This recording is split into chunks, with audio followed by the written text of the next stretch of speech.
कविता का शीर्षक है समुद्र जल। तेज रफ्तार से आती लहरों की अभिव्यक्ति संवेदनशीलता भरकर लाती है जल। जल की ऊर्जा को कौन समझे, वह तो धार पर धार मारते हुए अपने जल अणु को पृथ्वी पर हम सब पर जीवन का अर्थ विसर्जित करते हुए लोगों पर फैला जाती है। प्रकट नहीं होती, अदृश्य नहीं होती, हम सबको जानने के लिए दे जाती है गीत। इसको हम फिर से पढ़ रहे हैं। तेज रफ्तार से आती लहरों की अभिव्यक्ति संवेदनशीलता भर कर लाती है जल। जल की ऊर्जा को कौन समझे, वह तो धार पर धार मारते हुए अपने जल अणु को पृथ्वी पर हम सब पर जीवन का अर्थ विसर्जित करते हुए लोगों पर फैला जाती है। प्रकट नहीं होती, अदृश्य नहीं होती, हम सबको जागने के लिए दे जाती है गीत। लगता है धरती पर आ जाएगा समुद्र, उसकी उत्ताल तरंगों से लगता है समुद्र जल सांकल खटखटाने लगा है। लगता है धरती पर आ जाएगा समुद्र, उसकी उत्ताल तरंगों से लगता है समुद्र तल सांकल खटखटाने लगा है। पर हम सब उस खटखटाने का नहीं समझ पा रहे हैं अर्थ। सहस्त्र जल खिलने के लिए बेताब है धरती पर। अगला प्रसंग देखिए। थपेड़ों से सहते सेवा में तत्पर पत्थर पड़े पड़े तटबंध पर रोक रहे हैं जल अणु को।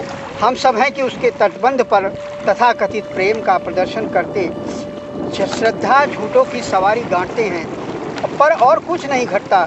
छोटी छोटी बातें विराट हो जाती हैं, समाधान के लिए कोई रहस्य नहीं खुल रहा। और न ही व्यक्ति इतना जानकार है, और वह जान भी ले तो अनजान हो जाता है। मुद्रा के हस्तांतरण में यहाँ की दौड़ती भीड़ की आदत अज्ञानता असफलता की है। यह सब है कि मात्र एक अपराध। मुद्रा बस मुद्रा रात दिन बहती रहती है, एक नदी मुद्रा की। समुद्री जल शिखरों में हो रही है प्रार्थना। समुद्री जल शिखरों से हो रही है प्रार्थना। प्रार्थना ब्याज ही हटा सकती है, बचा नहीं सकती प्राण। तुम्हें औषधि का हो जाना पड़ेगा सुबह शाम। तुम्हारा मूल्य साध्य होगा, और साधन बन जब होगा आविर्भाव, या कि साधन का कोई मूल्य नहीं होगा, तब तुम्हें लहरों की तरह प्यारा लगने लगेगा समुद्र। इसको फिर से पढ़ रहे हैं। समुद्र जल शिखरों से हो रही है प्रार्थना। प्रार्थना ब्याज ही हटा सकती है, बचा नहीं सकती प्राण। तुम्हें औषधि हो जाना पड़ेगा सुबह शाम। तुम्हारा मूल्य साध्य होगा, और साधन जब होगा आविर्भाव, या कि साधन का कोई मूल्य नहीं होगा, प्यारा लगने लगा समुद्र। लहरें तो सुनना नहीं पसंद करती, सुख दुख का कोई अर्थ नहीं उनके लिए। वह तो निरंतर इस तरतीब से बहती उठती, फिर पीछे हटती, सिमट जाती हैं, जैसे लौट जाती हैं समुद्र और आकाश के मिलन का गीत संगीत में।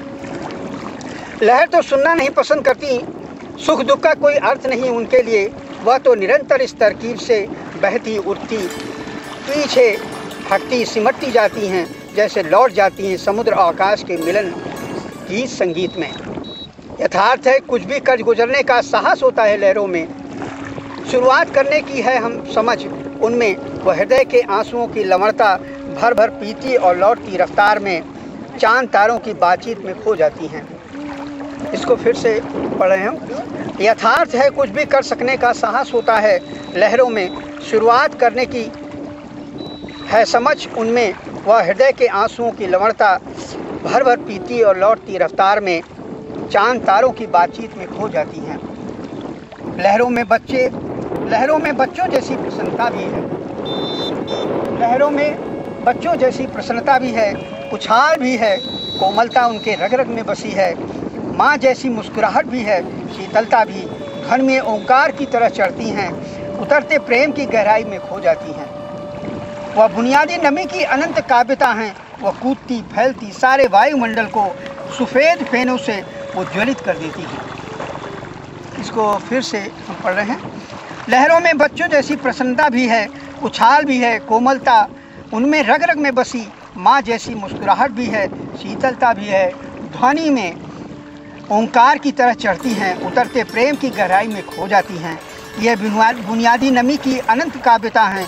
वह कूदती फैलती सारे वायुमंडल में सफ़ेद फेनों से उज्ज्वलित कर देती हैं।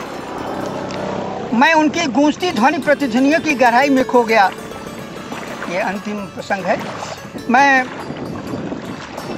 उनकी गूंजती ध्वनि प्रतिध्वनियों की गहराई में खो गया, जहाँ पत्थरों के जड़े हुए मंत्र हैं, उधम करती हवाएं हैं, खरापन में डूबा हुआ समुद्र का आशीष।